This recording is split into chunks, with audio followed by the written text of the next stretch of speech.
ครับวันนี้เราจะมาต่อข้าวภาษากำเมืองนะครับได้ไป1 บทแล้วนะครับก็คือกำเมืองภาษาล้านนาเฮานี้ปูนดีใจขึ้นจื่นมื่นม่วนหูสำเนียงเสียงเพาะยอกเยาะลื่นหลูให้ฟังมาจูปู่ศาสตร์ใกล้ๆเริ่มจากกะคะงะให้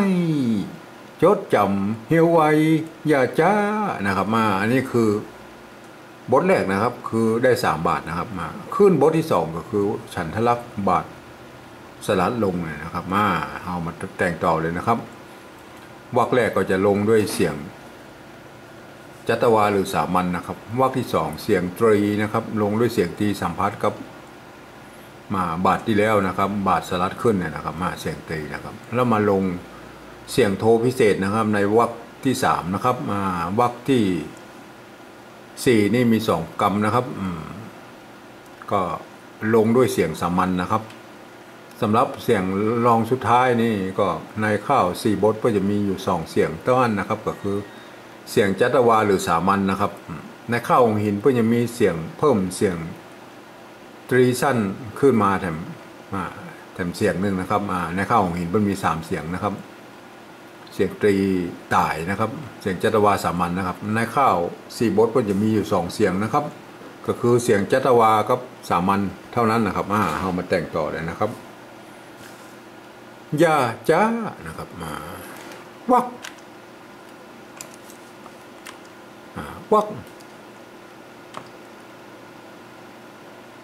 วักนี่ถ้าเขียนเป็นบาลีก็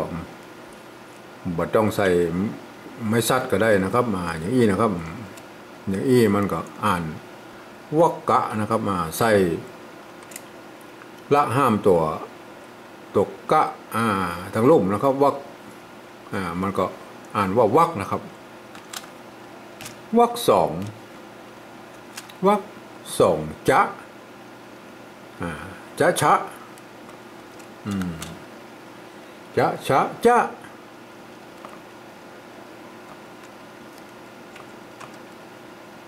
ชะ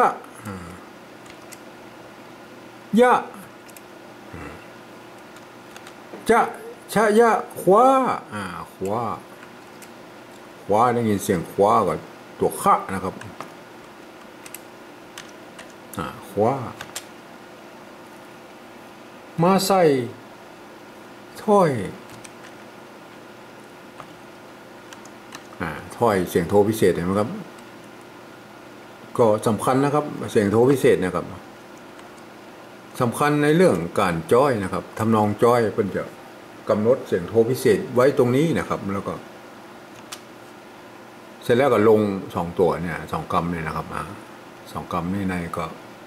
ถ้าเป็นจ้อยทำนองทั่วไปนี่ก็บ่ควรจะเอาเสียงเองมาไว้ตรงนี้นะครับมันเอื้อนยาวบ่ได้นะครับเสียงจัตวาก็จะดีที่สุดนะครับมาใส่ถ้อยเลียง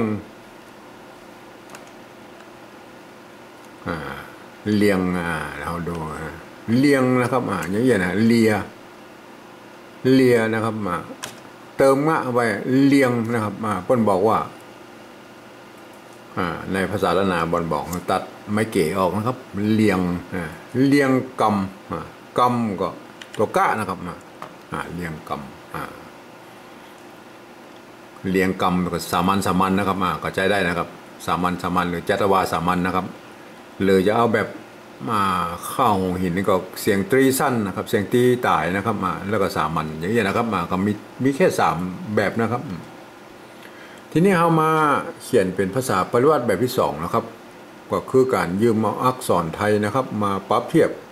เพื่อเป็นอักษรล้านนานะครับแล้วก็ประกอบคำขึ้นมากับแบบภาษาไทยนะครับก็ผสมผสานกันไปนะครับวักยืมตัววักนะครับ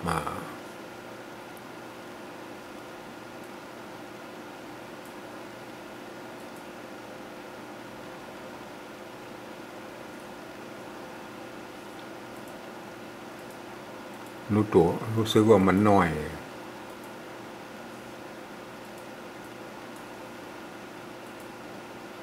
มันก็เต้ากันนะวักครับวักวักกะวักกะวักนะครับวักในบาลีเปิ้นเสมือนว่ามีไม่ซัดนะครับเปิ้นมาใส่นะครับเพราะนั้นก็เวลาเอาปริวัติภาษาเขาก็เขียนไว้เมาไม่ใช่เขียนบุมมาใส่มันก็อ่านไม่ค่อยออกแล้วครับ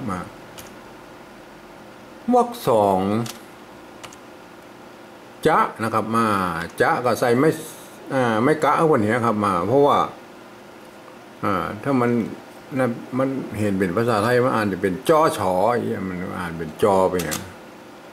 จะนะครับจะชะชะนะครับยะนะครับยะคว้ายืมตัวคอคนนะครับมาแทนตัวข้านะครับคว้านะครับมาใส่ถ้อยถ้อยเสียงโทพิโสเลียงกำเลียงกำนะครับยืมตัวคอควายมาเป็นตัวกะนะครับเลียงกำนะครับทีนี้เรามาเขียนเป็นภาษาปริวัติแบบที่3แล้วครับคือการที่เอาภาษาไทยมาเขียนตามสำเนียงกำอู้ภาษาละนาตำบลพวกนะครับเราไม่ต้องไปดูแบบที่2นี้แล้วนะครับเราฟังเสียงตำบลว่าแล้วก็เอาภาษาไทยสะกดไปนะครับวักนะครับวักได้ยินเสียงวักครับอาจจะเขียนอย่างนี้ก็ได้ครับวักนะครับอันนี้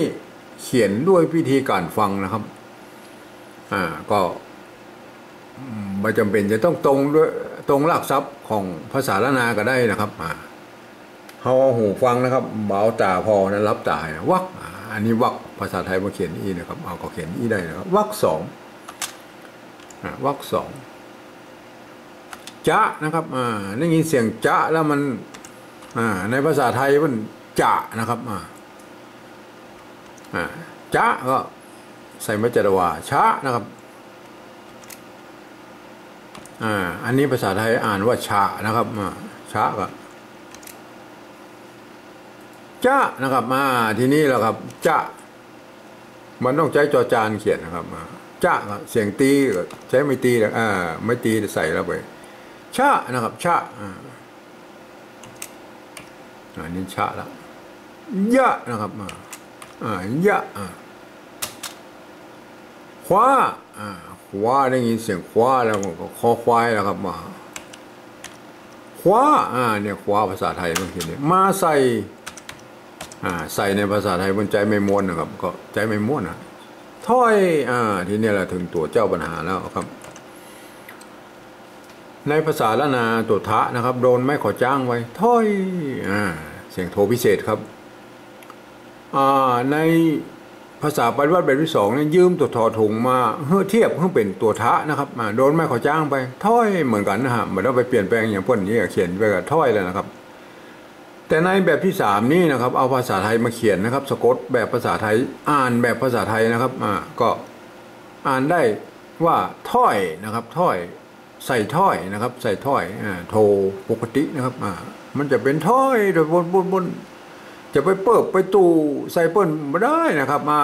มันลักคนละลักการอ่านนะครับแบบที่2นี่เอาลักการภาษาละนาอ่านนะครับเพราะว่าไส้ในมันเป็นตัวว่าตัวกะนะครับตัวจะตัวชะนะครับมันเป็นภาษาละนานะครับในข้างในเนี่ยแต่อันแบบ3นี่มันเป็นภาษาไทยนะล้วนๆนะครับตัววอแหวนนะตัวรอเรือนะครับตัวคอควายนะครับอย่างเงี้ยนะครับมันเป็นภาษาไทยนะครับเพราะนั้นก็อ่านแบบภาษาไทยมันก็อ่านได้แค่ถ้อยปกตินะทีนี้ในภาษาไทยมันมีวรรณยุกต์โทพิเศษมือนะครับผมไม่ได้สร้างไว้นะครับเพราะนั้นต้องดัดแปลงตัวนี้แล้วนะครับในส่วนตัวผมก็เอาจุดประดับไว้นะครับเมื่อมีจุดกับไม่โทบังคับเลยนะครับอ่านออกเสียงโทพิเศษนะครับถ้อยตำบลบุญนะครับหายไหมครับผมไปหันคนอื่นปนใจตัวเอียงนะครับก็บอกมีปัญหานะครับใครจะใจตัวเอียงตัวนาตัวขีดเส้นใต้ก็สุดแล้วแต่นะครับแต่อย่างว่านะครับขอ คอมเมนต์ไว้ทางรูปน้อยนะครับว่าลักษณะแบบนี้อ่านออกเสียงโทพิเศษนะครับสำหรับตัวอื่นๆนั่นไม่ต้องไปยุ่งบ่นะครับสะกดได้อย่างไรเขียนอย่างนั้นนะครับได้หมดเลยนะได้กู้กรรมนะครับรับรองนะฮะเขียนได้กู้กรรมนะครับถ้าเอาปรับปรุงเปลี่ยนแปลงแค่ตัวเดียวนะครับแค่เสียงโทพิเศษนี่นะครับตัวอื่นไม่ต้องไปค้นคว้านะครับสะกดได้อย่างไรก็เขียนไปงั้นนะครับเลียงกรรมเลียงบาลั่นลิ้นก็เอาตัวรอลิงเลี้ยงกำได้ยินเสียงกำก็เห็นไหมครับกำกอใจกอไก่นะครับอย่างจุดประสงค์แบบที่3นี่ที่เขียนขึ้นมาแล้วนะก็จะอยากให้คนไทยฝรั่งมังค่าหรือคนเมืองที่หูภาษาละนาอ่านแล้วให้ได้สำเนียงละนาไปตัวเองนะครับอย่างนั้นนะครับสมมติว่าเป็นฝรั่งนะครับวักมาอ่านนะ2จะชะยะคว้ามาใส่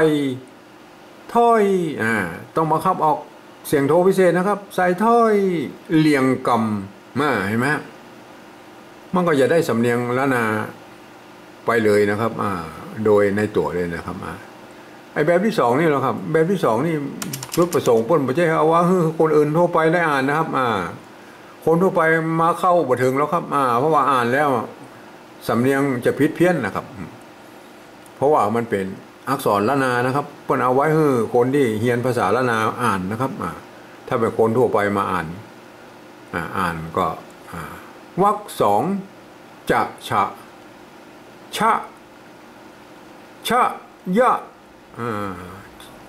คว้ามาใส่ถ้อยเลียงคำไปแล้วครับมาไหวแล้วก็อย่างนี้มันบัดใจนะครับบัดใจถ้าเราจะไปกรุงเทพนี่ก็เลยนครสวรรค์ปั๊บเลี้ยวขวาก็ต้าน้ำอ้อยนั่นเนี่ยครับปุ้นนั่นนะพจน์สุพรรณมันนะครับ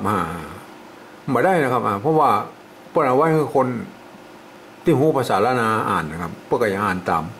แบบฉบับของภาษาละนานะครับวรรค2จะยะคว้ามาใส่ถ้อยเลียงกำเห็นไหมครับมันเปิ้นต้องใช้หลักการภาษาละนาอ่านนะครับในเก้าเงาภาษาละนาเนี่ยเปิ้นบอกมีปัญหาอยู่แล้วนะครับ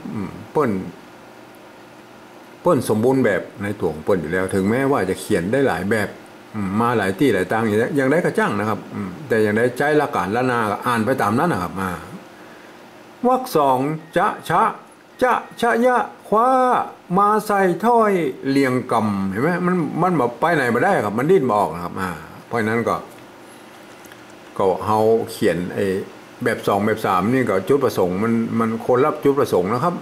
ผมก็โอ้ไปแล้วนะครับวันพรุ่งนี้เราจะมาต่อในบ้านนะครับก็คือ